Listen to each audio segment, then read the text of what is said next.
Hi, welcome inside the International Space Station Flight Control Room today. I have a guest with us today. We're going to be talking about NASA's Exploration Habitat Academic Innovation Challenge.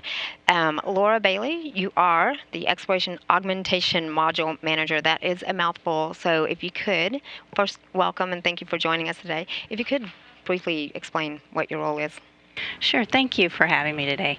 The Exploration Augmentation Module is actually the first crewed element. It's a habitable element following the Orion, and the expectation is that it will be in the lunar vicinity orbiting the moon, and that it will serve as sort of a platform for us to conduct proving ground experiments for habitation for long duration exploration. So that's one of the roles that we have with the International Space Station is learning the knowledge and gaining all of that we can apply for future spacecraft. Absolutely. And so there are a number of experiments that have been conducted over the years in the International Space Station to work us in that direction as well. This next habitation element, the reason why it's different is because it's actually in an area that's outside the Van Allen belt specifically, so we're having a different exposure, a different deep space exposure that mimics the transit to Mars that includes radiation. Okay. So let's talk about X-Hab. What exactly is X-Hab? Or the X-Hab Challenge? Right. So the X-Hab Challenge, X-Hab stands for Exploration Habitation, and it's actually an academic innovation challenge that involves universities across the country who submit us proposals on various topics and ideas about how they can create innovative ideas for crew habitation elements. So, can you tell me where the idea using the student challenge came from? Sure.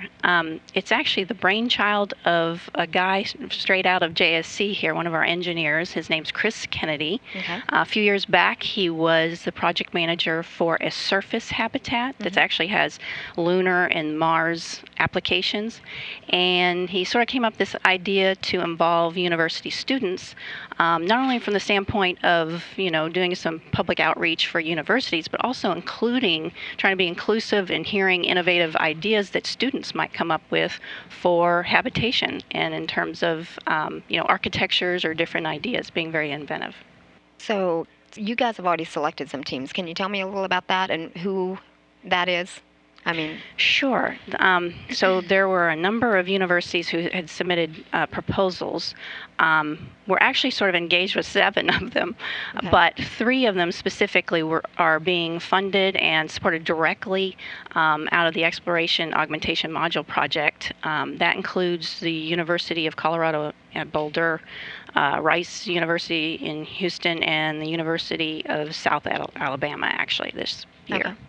Can you tell me briefly how these proposals are judged? Yeah, so that's actually a pretty complicated process. We have several folks who are part of the judging. Excuse me.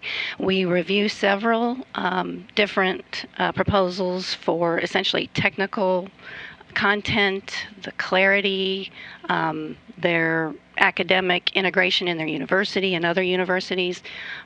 So there's a lot of criteria that goes into it. And among the people who are reviewing these proposals, there's a variety of different subject matter experts that sort of cover the broad areas of different elements of habitation. And so were these the technologies that NASA identified? Said, okay, we have this specific need, and is this how we developed this is what we want you to go out and work on for us, or how did we? Yeah. So there's although there are certain topics that we actually propose in a given year, they actually change from year to year. Different topics habitation type topics that we propose. But at the same time, universities are also allowed to be creative and come up with their own topic as long as it's related to deep space habitation.